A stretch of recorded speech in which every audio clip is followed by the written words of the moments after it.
Ano, Electra? Napag-isipan mo na ba yung proposal ko sa'yo? Pasisikatin kita. Ha? Gagawin kitang artista.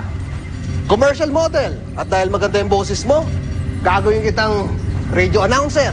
Ay, singer. Ha? Pero, ang gusto ko lang naman ay maging superhero. Parang si Darna. Naku, kayang-kaya ko yun. Kung gusto mo, parang si Pacman eh. Ha? Manny Pacquiao, boksingero, artista, host, politician. Oh, lahat na. James, maganda ako suggestion dyan. Pwede natin siyang tawagin na pambansang alien ng Pilipinas. Maganda yan. Pambansang alien. Okay. Pwede! Pwede! Ano? Pwede! Pwede! Electra, stick with me. You'll go places. Pwede! Ha? Alien! Ako, paano? Ano mo ako? Picture mo. Ha? Dito, nasa tangkas. Friendship? Oo. Bakit kumakarayola ka dyan? Ayaw mo ba akong sumikat? Gusto ko sumikat ka. Masaya ako to the highest level. Saya. May tanong pa ba kayo, mga bata? O, Abigail. Bakit lagi na lang po happy ending ang mga kwento sa libro? Lagi na lang nagtatagumpay ang mga bida.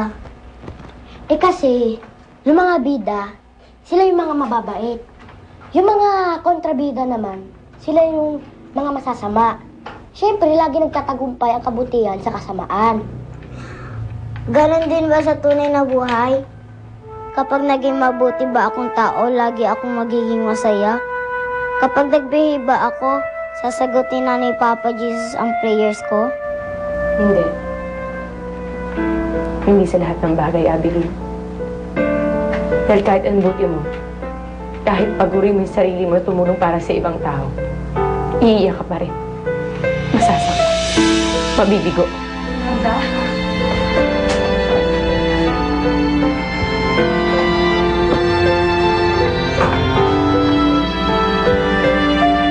Mga bata, ligpitin niyo na yung mga gamit niyo. Nakahanda na yung merienda sa kusina.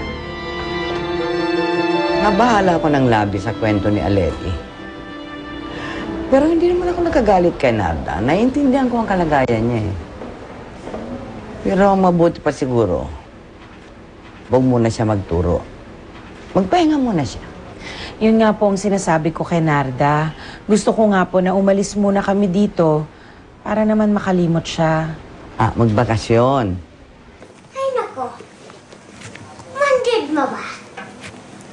Sinong naisip mo? Si Eduardo na naman? Hindi. Si Narda. Narinig ko kasi si Mami Ali tungkol dun sa namatay niyang anak. Narda daw ang pangalan. Hindi kaya si... Huwag ka naman kapangalan lang yun. Pero narinig ko din tungkol sa puting bato. Naalala ko nung nasa hospice pa ako noon. May puting bato din si Narda.